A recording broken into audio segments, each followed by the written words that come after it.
Good morning. Good morning. I'm Alderman Raymond Lopez. It's my pleasure to welcome all of you to the City of Chicago Southwest Side Gage Park community. Joining us today are my colleagues, Alderman Mike Rodriguez, Julia Ramirez, and of course, the distinguished mayor of the City of Chicago, Brendan Johnson. We're here because of the unprecedented flooding and damages that have struck the southwest side of Chicago. Many residents, thousands of families have been impacted. And today, earlier, Mayor Johnson and I walked and talked with residents impacted by what we've seen, by what we've heard, and finding out how we can work together for the residents of Chicago who've been negatively impacted in the past and how we can help them prevent this in the future. And with that, I gladly turn the podium over to the Mayor of Chicago to express what he learned today. Mayor Brendan Johnson.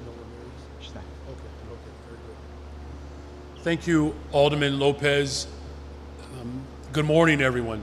Good morning. We're joined by, again, Alderman Lopez and Julia Ramirez from the 12th Ward and the 22nd Ward, Alder Mike Rodriguez, and the full force of government. The 14th is now here, so Helu Gutierrez, where is she? Oh, she is here. So how about we do this? Is it okay if we just give her a minute to say a few words? So before I give my remarks, we have the 14th Ward Alder, Helu Gutierrez. Thank you, Mayor. You're welcome. Good morning. Good morning. Alderwoman Helu Gutierrez in the 14th Ward, proudly serving the communities of Gage Park, Chicago Lawn, Archer Heights, Brighton Park, that they were also impacted with this flooding in the recent days. Our neighbors are hurting. I've been in basements with families this week, and the damage is heartbreaking. Every level of government needs to be involved, not just to observe, but to take action. We can just tell constituents that this is all due to decades of disinvestment. Our community doesn't need more political theater or petty actions. We need resources, accountability, and long-term infrastructure solutions. I thank you, Mayor, for being here with us today. Thank you for taking all those calls, as well as the Department of Water Management and our OEMC director. We've been in constant communication with them since July 25th. And that commitment needs to continue, and we really need real action. We'll continue working alongside the mayor, my colleagues on the city council and in other levels of government, and our residents to make sure our families of the Southwest Side get the protection and support they deserve. Muy buenos días.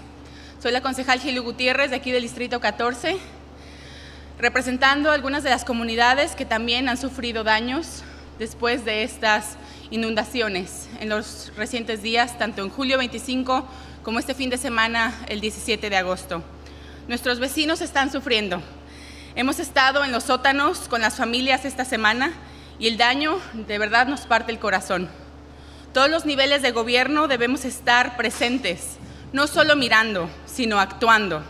No podemos seguir diciéndole a la gente que todo esto solo es por décadas de abandono o de que el sistema simplemente no tiene capacidad para recibir el agua que cae. Nuestra comunidad no necesita más pleitos políticos ni teatro barato. Necesitamos recursos, cuentas claras y soluciones reales de infraestructura.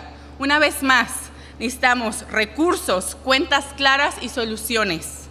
Por eso, le doy la bienvenida hoy al alcalde y le agradezco que esté aquí en nuestra comunidad hoy, al igual al Departamento de Agua y también al Departamento de Emergencias, con los cuales hemos estado colaborando desde que fue la primera inundación. Nuestro compromiso debe continuar y buscar soluciones. Seguiremos trabajando junto al alcalde, mis colegas del concilio y otros niveles de gobierno, y con los propios vecinos para que las familias del suroeste reciban la protección y el apoyo que merecen. Necesitamos la declaración de emergencia del Estado y del gobierno federal para que se hagan llegar los fondos para que las familias puedan recuperar lo que perdieron y también hacer remodelaciones en sus sótanos.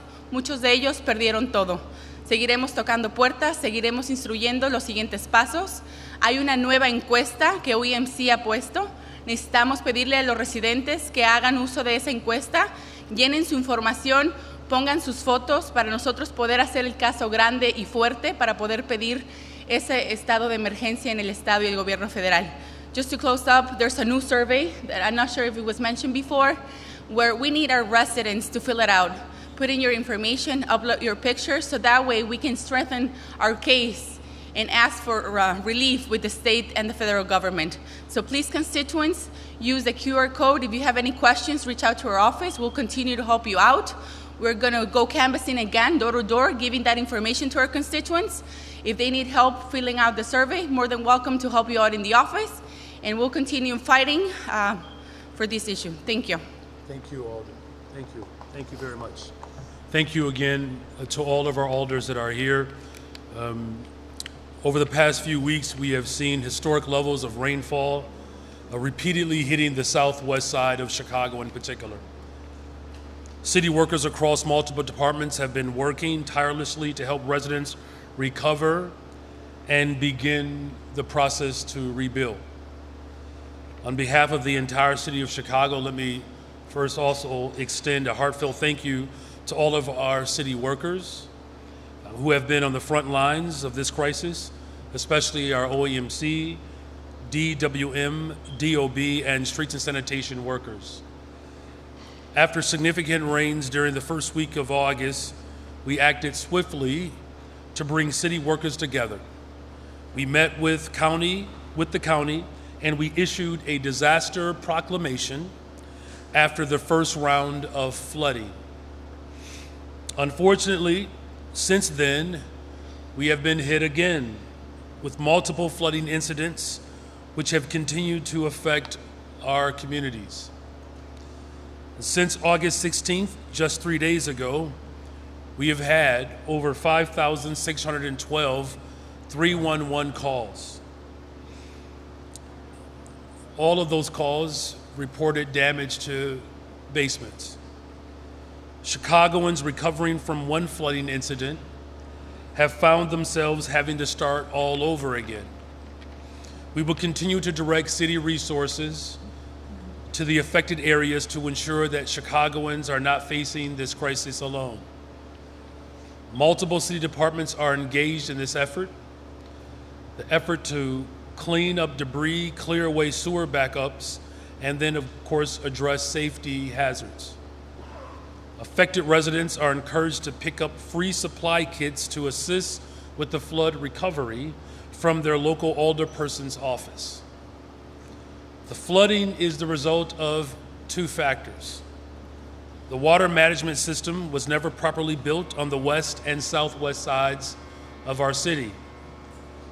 These are working class communities, and frankly, the city failed to plan properly in the past. We will continue to see damaging flood incidents until there are some real structural changes and improvements to our infrastructure as a whole. The second reason is climate change. It means that Chicago's working class communities are experiencing more and more frequent 100-year storms and extreme weather. We need to build more climate resilient infrastructure, plant more trees to absorb water, and modernize our infrastructure to account for this new reality. But today, we are calling for one thing in response to these flooding incidents. We need the state as well as the federal government to provide emergency relief for homeowners as well as our businesses.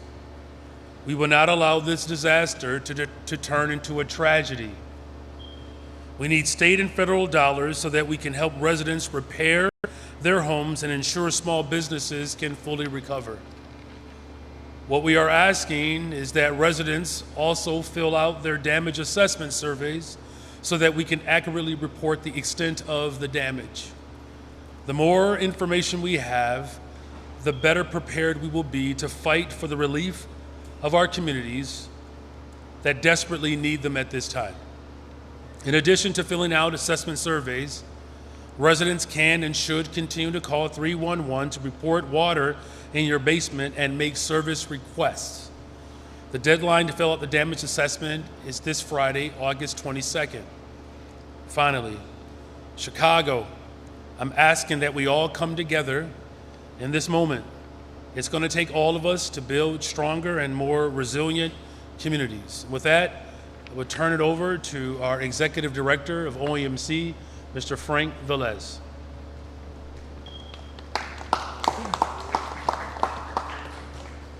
Good morning, everyone. Thank you, Mayor. Good morning. I'm Frank Velez, the Executive Director for the Office of Emergency Management and Communications. In the last month, the City of Chicago has been hit with torrential rain, which has caused major flood incidences. Our first incident was July 25th through July 28th.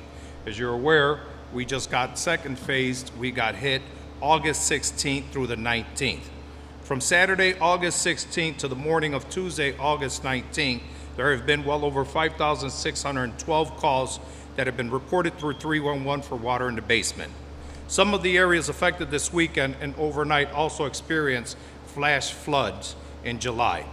There are wards like 6th Ward, 12th Ward, 13th, 14th, 15th, 16th, and the 23rd Ward. The City of Chicago and the Office of Emergency Management and Communications will continue to work with our partners at Cook County Management and the Illinois Emergency Management Agencies at the same to focus on the July floods and the August floods. Once again, we ask affected residents to complete the survey and self-report the damage assessments to help determine the eligibility and potential assistance for the flash floods that occurred in August and in July. The survey is a tool used to collect additional information and to determine whether the city, along with our partners at Cook County, IEMA, pursue options for assistance for our residents. Completing the survey does not guarantee eligibility for financial assistance aid or funding of any kind. The information collected will be used strictly for assessment and planning purposes as the city pursues all avenues for resources for our residents. The IEMA survey is the first step in the process. The survey is also available online through our QR code. A Spanish version is available as well. Residents can visit our chicago.gov/OMC to access the survey. The deadline, as the mayor stated, for the survey is this Friday, August 22nd at midnight. We ask that all residents continue to report the services and requests related to water basements through 311. By calling 311, use the Shy 311 app, or online 311.chicago.gov. I also want to remind residents about the threat of fraud. The Flood and Damage Assessment Survey and calling 311 reporting in the water basements are the only information tools that residents are being asked to provide in order to pursue possible assistance. Do not provide personal information or payment to any third party. Again, completion of the survey does not guarantee or imply eligibility or financial assistance for the funding. The information is to collect to be used strictly for assessment and planning services. Thank you, and very much. Thank you, Executive Director Velez. We also have our Deputy Mayor for Infrastructure, Lori Lipson, is here. Commissioners Connor and Stollard are both here from Water Department, as well as Streets and Sanitation. We also have our Community Engagement Chief here as well, because we want to ensure that the residents of the communities that have been hit the hardest know that the full force of government will remain constant until families get full restoration. We also want to make sure that when you are filling out the survey, your documentation status is not necessary to disclose.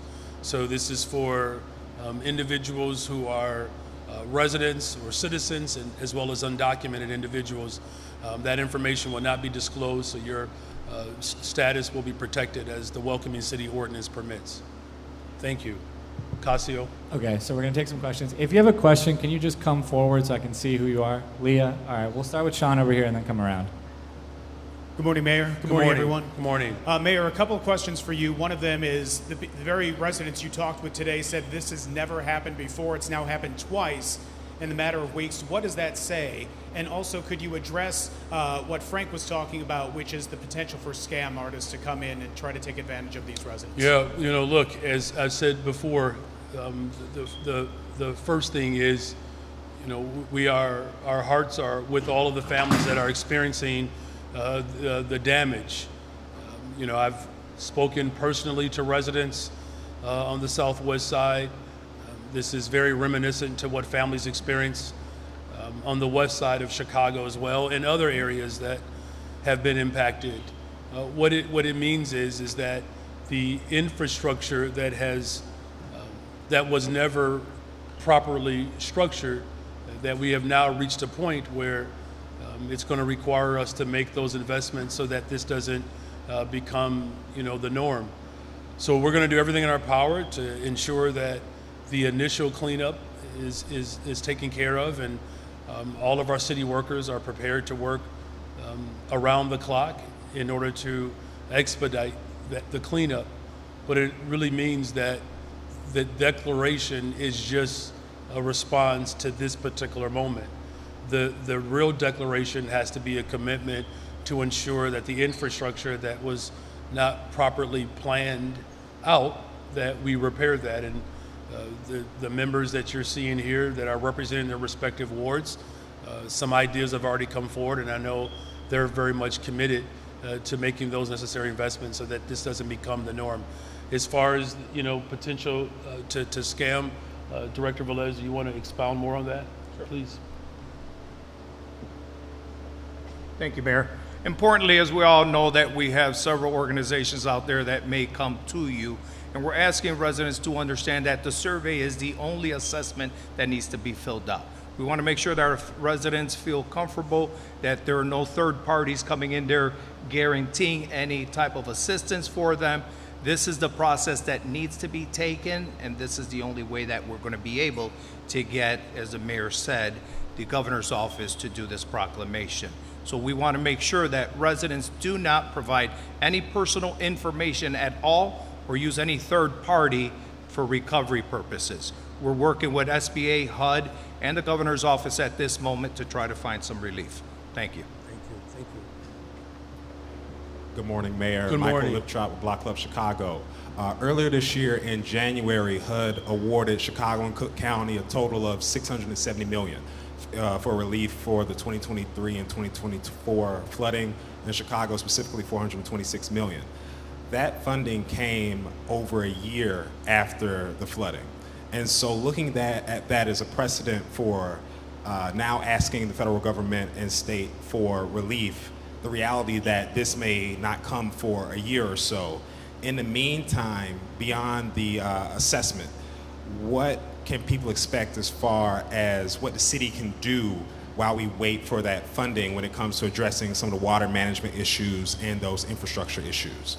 Thank you for that question and that observation. So, again, it's incumbent upon all of our residents to fill out the survey, to report the damage to 311. I believe the damage that we experienced just this year is already double the amount of what was experienced in 2023. So these communities were hit especially hard.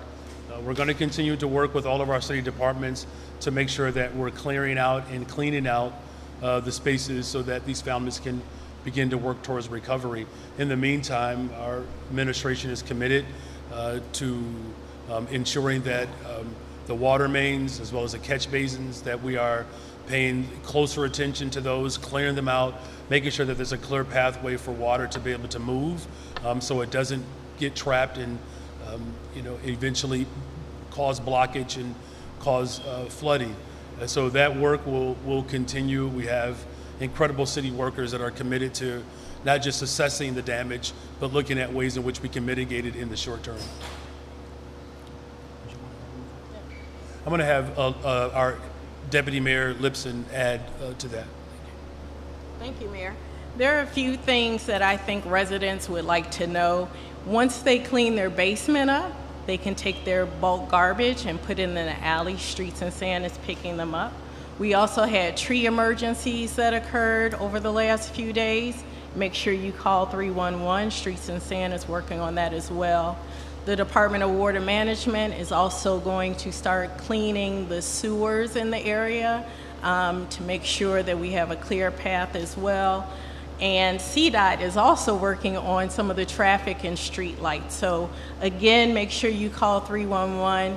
any resource that you need, it's imperative to please call 311. Thank you. Mayor Johnson, good morning. Good morning. Jeff Buckles, WBBM News Radio. Yeah, you're doing a fine job. You are kind to say that, sir. I appreciate it. You've said that the southwest side and other parts of the city, underinvested parts of the city, need investment right now, particularly with sewers and other infrastructure to correct decades of disinvestment. Based on what we see as the trend here with flooding, does this increase the urgency to ask state lawmakers to make changes allowing you to seek more, as you put it, progressive revenue options? And have you spoken with the governor today about relief? I have not spoken to the governor today about relief. Those conversations, of course, are still ongoing with our, respective teams. He will hear from me directly. One thing that that we know that this was a joint effort from me and the county board president, Tony Preckwinkle, and we fully anticipate that the governor will be responsive as he has, historically been. And to the first part of your question, I literally had this conversation with residents along the path where I had a chance to engage with. Look, I know that there is a desire and a need for immediate relief, and we're going to do everything in our power to secure that. The ultimate goal is to make sure that this doesn't become the norm, and it really requires us to invest in people, and that will require progressive revenue.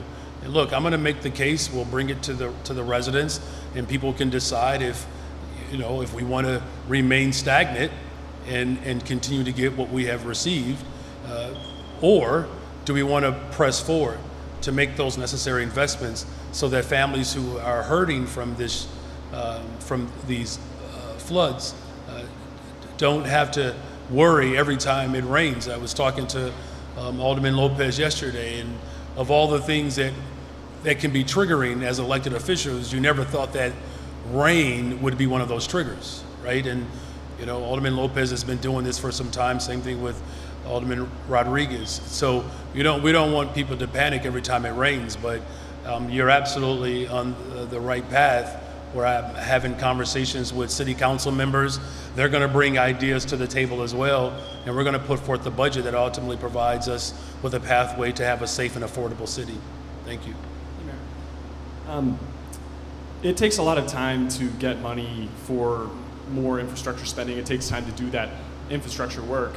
Are there any other smaller measures that you're considering? Alderman Lopez floated the idea of a rebate for devices that people can install in their home to prevent flow into their basements. Is there anything smaller that you're considering? Yeah, there are ideas that are coming in. As our deputy mayor has indicated, there are some measures that between our transportation department as well as water management, streets and sanitation, we're looking at ways in which we can help assist when rain comes at that level to be able to move water through. But the reality is this. I'm going to always tell people the truth. The harsh reality is that there was poor planning in the infrastructure that left Southwest and West Side families, working people, vulnerable. And as difficult as this is, and as much as we're going to work hard to provide support on the front end, there aren't just simple, quick fixes to this. Many of the things, and this is not like hyperbolic, it's just the reality. And so, I think there's no secret here.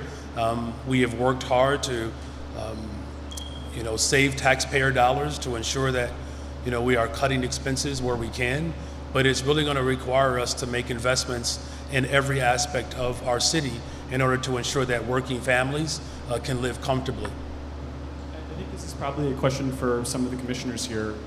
Why this area? Why this block? Why did the flooding concentrate here? Is there a construction project or something happening in the sewers that could have contributed, or what is it?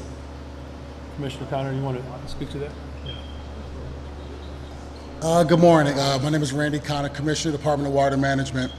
To be able to address that question, one of the issues is that, again, the system is over 100 years old, and it's the amount of water that fell during that period of time that it fell. Somewhere around between 5 and 6 inches of rain fell during that time. The system itself just became overwhelmed. And the time that the system was built, it was built and designed for a 5-year rain when it was designed. Now we're getting more 100-year rains. So that's one of the reasons why the system itself became overwhelmed. It's like trying to put 10 gallons of water into a 5-gallon bucket. at a rate of a gallon per 30 seconds. So, And just a fine, to put a finer note on that, I believe that amount of rain fell within like 90 minutes. Correct. So it wasn't just the amount, it was how fast and the time frame in which it came. Oh, Commissioner Stoller, please. Good afternoon. Thank you, Mayor. Good morning still, we're okay.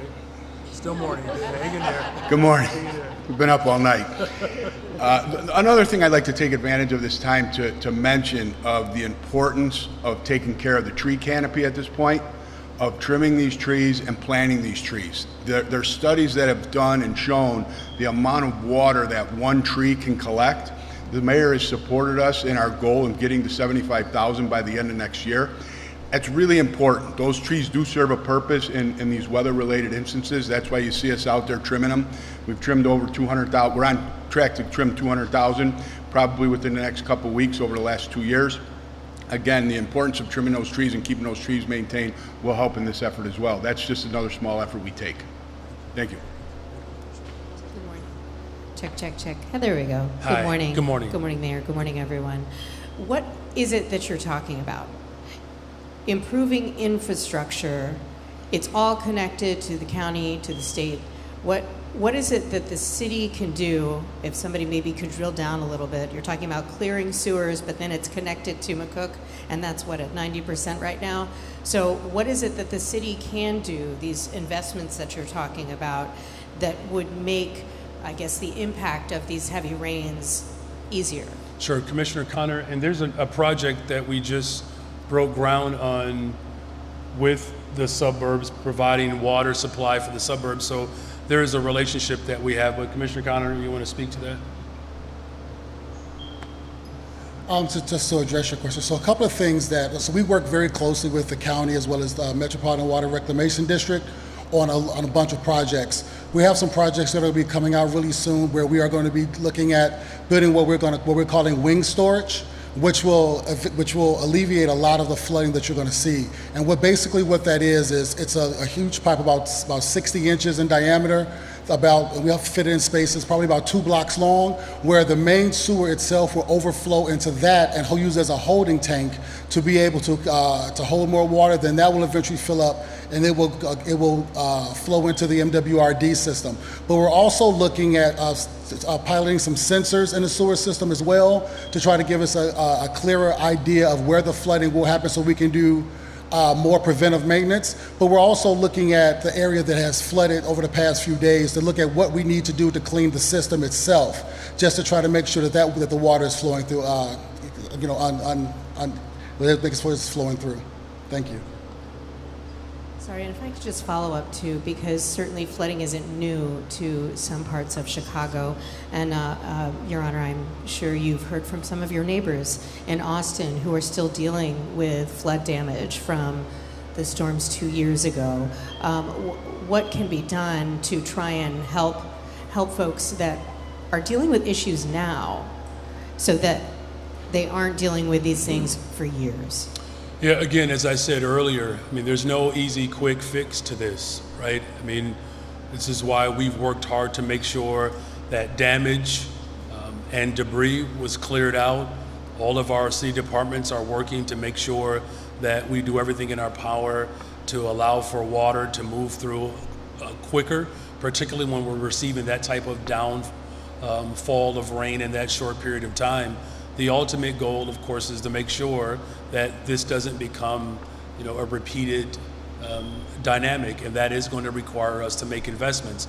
So in the short term, of course, we have worked with community organizations to provide support.